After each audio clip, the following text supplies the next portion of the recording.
I'm Meghan, and this is Confessions of a Female Founder, a show where I chat with female entrepreneurs and friends about the sleepless nights, the lessons learned, and the laser focus that got them to where they are today.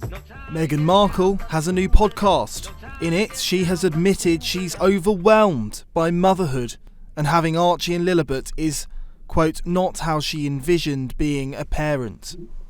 Despite having a nanny and millions in the bank, the Duchess told Cassandra Thurswell she was overwhelmed, she said. I've always wanted to be a mum. I'm going to give a speech with a baby on my hip. I had a whole vision. You fast forward, granted, I had a lot of external things happening by the time I had both pregnancies and both babies, but it was not the way I envisioned it. This admission comes after months of speculation of a rift between Harry and Meghan. Bev Turner said Meghan has a victim complex, which may soon lead her to resent her husband.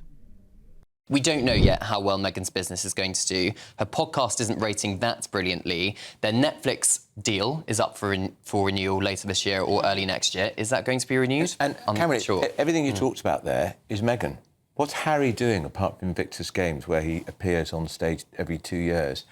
He doesn't appear to have a job or a role apart from being one step behind his American wife. He's doing lots of little bits, isn't he? As you say, I think Meghan is certainly claiming the limelight at the moment. They do have some joint initiatives, for example, the Parents Network, which is trying to make the online world safer for teenagers who very sadly are very badly affected by the internet, some of which have taken their own lives or are killed as a result of it. So they do have those kind of initiatives. But the problem is it's not kind of consistent and there doesn't seem to be one unique thing that they're honing in on. It seems to be just kind of throwing mud at the wall and seeing what sticks, some people would argue. But, you know, there's no reason to believe that they feel like they've failed. Meghan's Instagram is very glossy, isn't it? It looks like they're having a brilliant time in California. But we'll have to wait and see what the next couple of years has in store. She just does all these awful podcast interviews, which are painful. I mean, you would literally keel over. They are so saccharine and sentimental and self-indulgent, narcissistic, belly button gazing. All about me, and she gets the tears and it's just tragic, really. And I feel so sad because I remember that wedding day, like you say, the British public were so pleased. They were. Yeah. She was a fantastic actress in Suits. I don't care what anybody said. She's a really good actress. She's beautiful on camera. She should have, when she gave up acting, I remember sitting there at home and going, well, that's it. She's given up her identity. Now she's going to be a pain in his backside for the next however many years. And the issue is going to be when she turns on him. Because somebody like that, who's always casting herself as the victim in every single situation, at the moment they're both doing it. As soon as she thinks she's the victim of him and any of his behaviour, then it's going to go horribly wrong for Harry. And there's a pattern of behaviour, isn't there? She doesn't talk to her family at all, any of them, and Harry no longer speaks to any of his family. Well, we saw that at the wedding, didn't we? Yeah. Because she only had her mother at the wedding, whereas obviously Prince Harry had all the friends and family there. Her father since. And I'm sorry, He's a sick man. Families are difficult and families can be complicated. But what you do as a mother is you always try and make sure that your children have contact with their grandparents first and foremost. And by them stepping away from the royal family, it means that her children don't have any access to King Charles and Camilla. And I think that's the saddest point. And I think I obviously can't speak for King Charles, but I can imagine he's very upset that he cannot see his grandchildren. And clearly, as I said, the trust is gone. There isn't any contact, we don't believe, directly between Prince Harry and the King because of this security issue. And I think, looking back, you know, in 10 years' time, what are Prince Archie and Princess Lilibet going to be thinking about their grandparents? What are they being told? They'd be like, hang on a minute, you've estranged me from that lot. They're literally the royal family and I don't talk to them. What were you thinking? And if he brought Archie to the coronation, Archie could have been in the family photograph, which would be part almost of his historical right to have been in it. Well, perhaps they don't want it. Perhaps they don't want that for their children. They want to keep them out of the limelight. Sure.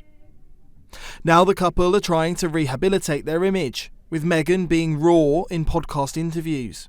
My gosh, I work so hard and I appreciate what hard work looks like. I like working hard. And I'm still working hard, right? The moment that everything sells out, it doesn't mean that we're done. It's not about the grandeur of a gesture. It's about I see you.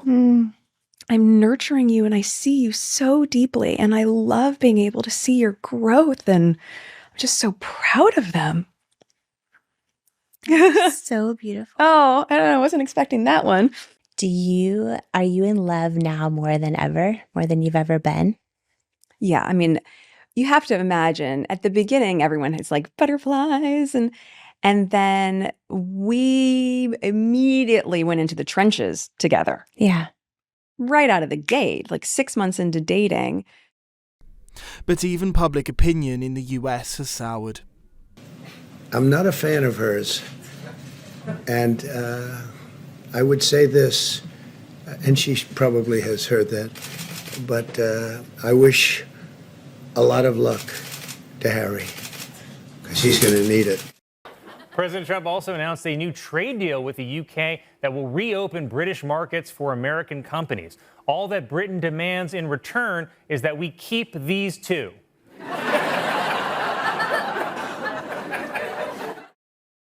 Harry said he wants to make up with the royal family, but stepped his foot in it again by calling his father's longevity on the throne into question. I don't know how much longer my father has. He won't speak to me because of this security stuff. But it would be nice to reconcile. If they don't want that, that's entirely up to them. Harry told the media the risk to his family is too large without private security. Where does this leave things moving forward? The ability of your children to see their grandfather? Life is a precious thing, and I'm acutely aware of the fragility of that. I can only come to the UK safely if I'm invited. But public sympathy waned again when it was revealed the prince, who claimed publicly it was too unsafe to come to Britain, had in fact been wandering up and down a London street searching for a Deliveroo order. I think that Harry is doing what they do in California, which is telling his own truth, which is quite different to the actual truth. And the idea of having a Deliveroo driver, this is a man who is claiming that he needs protection from potential Al-Qaeda terrorists, having Deliveroo drivers who are often Afghani, certainly from that neck of the woods, coming to deliver with a big box. Obviously, on the we back. are not suggesting that anyone that delivers for Deliveroo who might come from Afghanistan is a terrorist, but we are making the point that it could be anyone turning up at the door with a box full of anything. That's the point here, and I do get your point about... We are treading on eggshells, of course. We're treading on, but we always tread on eggshells just because we need to be very careful, but I do get the point that you're trying to make. Richard Palmer, however, said that despite reports, Harry and Meghan were strong. They have been out having a good time, celebrating Beyoncé at one of her concert things. I mean, Cowboy Carter.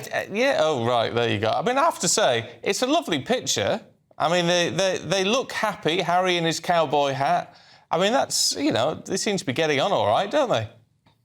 That's my assessment of it. I mean, there's some of the reporting over the weekend has suggested it's all a PR show because things are not great behind the scenes.